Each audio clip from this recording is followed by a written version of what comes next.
Warning, this video contains major spoilers for A Song of Ice and Fire and its TV adaptation, Game of Thrones. The books and show differ in many ways, and this video discusses spoilers from both. If you have not experienced both, click away. You do not want to have such a great story spoiled.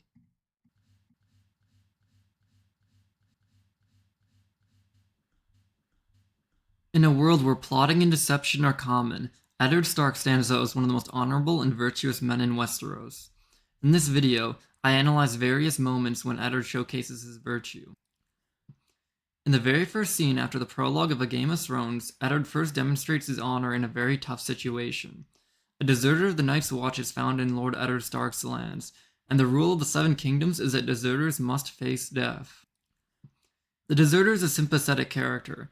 Garrod, the deserter in the books, is a grizzled, dedicated, and respected member of the Night's Watch. He loses his ears and many fingers and toes to the cold in his service to the Brotherhood. In the show, the deserter is instead Will, a young and soft-spoken man. Both versions of the character abandon the Night's Watch after witnessing their companions die at the hands of the supernatural others, the White Walkers. Thought to be a myth by some, are long dead by others. Eddard executes his man according to the law, yet remains an admirable character regardless because his approach to the execution is one of dignity and morality. Firstly, Eddard gives the deserter respect. As is the custom of his ancestors, he listens to the man's last words, looks him in the eye, and then carries out the execution himself. Most lords pawn this hard task off to an executioner because it is emotionally tormenting. This is testified by the fact that whenever Eddard executes a man, he goes to his place of solace, the Godswood, a secluded place of nature. Eddard feels compelled to take on the burden regardless because he believes that without it, he would lose a sense of the weight of death. We see Eddard voluntarily accept a hard burden once again when King Robert, on behalf of Cersei, proclaims that Eddard's daughter, Sansa's pet direwolf, has to be put down for attacking Prince Joffrey. Instead of letting Robert's executioner, Illian Payne, do it, Eddard announces that he will do it. Even though the pup is his daughter's pet, he does it because he believes the direwolf deserves a dignified end.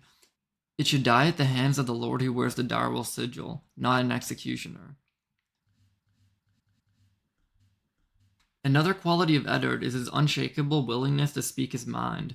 Before King Robert ultimately condemns the pup, Eddard argues against such action.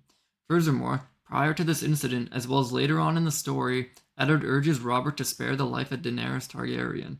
Even though Robert has a severe hatred of that family, and Daenerys poses a genuine threat to both his rule and the stability of the realm, Eddard believes that murdering children is completely unacceptable no matter the circumstances.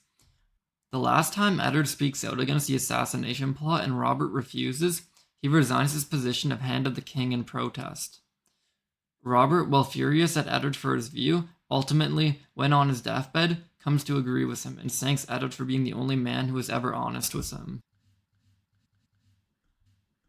Another great trait of Eddard Stark is that he cares deeply for others.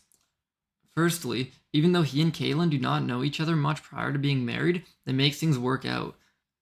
Secondly, in order to ensure that his sons are prepared for the hard responsibility of holding positions of power, he brings them to witness his executions. Thirdly, Eddard, instead of taking Arya's sword needle away from her because it goes against norms, arranges lessons for her because he understands that she enjoys the art of swordplay. Fourthly, in the show, Eddard's son Robb explains to Talisa that Eddard thinks that being a lord is like being a father to all his subjects, and that he often has trouble sleeping out of concern for them. Finally, though it has not been confirmed in the books, in the show, Eddard adopts Jon from his dying sister Lyanna, promising never to tell anyone that he is a Targaryen, for that could result in Jon's death. Eddard keeps his promise, going as far as to put his relationship with Catelyn and honor on the line by claiming that Jon is his illegitimate child. Eddard's virtue and honor lead to his death. Firstly, Eddard informs Cersei that he will tell Robert that her children are not his. He tells her because he wants her and her children to escape Robert's punishment, which will likely be death, but he also wants Robert to know the truth. Cersei does not show Eddard the same mercy. After Robert dies, she has him arrested.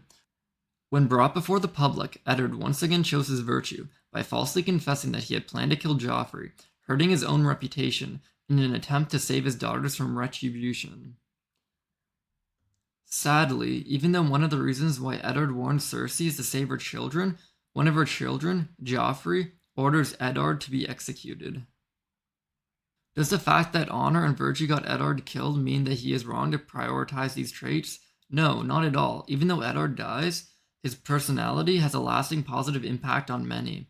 When he dies, the North rallies around Robb Stark, proclaiming him the king in the North.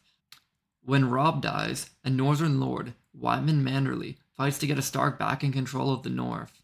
Alternatively, in the show, when Robb dies, the North rallies around Jon, and then when Jon is sent back to the Wall, they rally around Eddard's daughter Sansa. Furthermore, Eddard's children always look up to him, even after his death. Notably, Robb and Jon adopt the hard burden of personally executing the men they condemn. In Robb's case, he executes Rickard Karstark, even though he knows it could possibly doom his war effort. And Jon executes Janos Slynt for insubordination. There are other cases too, beyond the executions. For example, in the books, Jon, to keep Mance Rayder's baby safe from Melisandre, orders Gilly to switch her baby with Mance's and then flee the Night's Watch with him. Since Gilly's child, unlike Mance's, has no king's blood, which Melisandre wants, he will be safe. Even though forcibly separating child from mother causes Jon to have nightmares, he does it anyway to save a life. Additionally, in the show, Jon values honesty so highly that he will not lie to Cersei in order to earn her support against the White Walkers. The character who is opposite to Eddard Stark is Tywin Lannister, the father figure of the Lannisters. He is immoral and cunning, but ultimately, his own son Tyrion, whom he mistreats, kills him. Furthermore, upon his death, House Lannister's place in the world begins to crumble because no one is truly loyal to Tywin. They just fear him and are waiting for him to be gone. Even in a world full of manipulation and deception, honor and virtue ultimately win.